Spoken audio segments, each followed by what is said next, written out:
I realized that we have a lot of young, talented African men and women who somehow can't get on in life. You know, they've got degrees, they've got diplomas, some have got LLB, some have got masters, and some even have PhDs. And I realized that most of them cannot really reach the pinnacle of their career because they don't have the ability to express themselves in a way that is authentic and true and put in their story. So everywhere in the world where I'd gone and I was on stage, I always had to, people would always say, oh, which state do you come from? When I'm in the US, they say, so your accent is funny. Which state do you come from? I said, no, I don't come from the US. I come from South Africa, not actually South Africa. I come from Tembisa. And I'd show them how this is the world, you know. This is the galaxies, and this is planet Earth, you know, and this is Africa, and this is South Africa. We're the only country in the continent that does not have a name.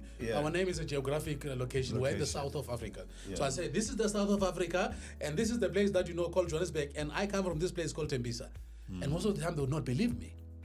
So, and everywhere that I went, I realized that I'm the only guy in the room. I'm the only black guy in the room. And slowly other people started coming up. Hector's been in the industry and many other people, but our voices were still very subdued. Our voices were still kept, you know, below. And these young, powerful, creative African minds were not telling their stories.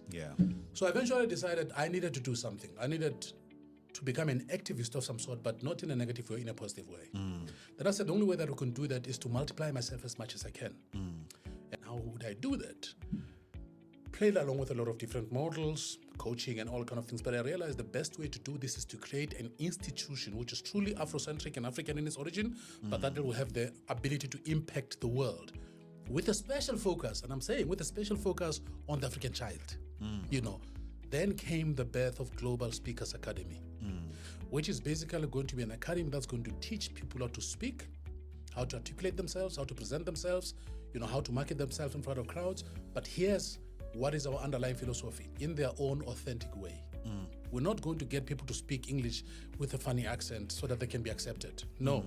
If you're from Mamelodi, you are from Ofimvaba, you are from Hasikukune, if that's your accent, we're going to teach you how to become as authentic as you are, but to become such a powerful, compelling storyteller that every audience that you stand in front of, they can sense your awe because of your authenticity.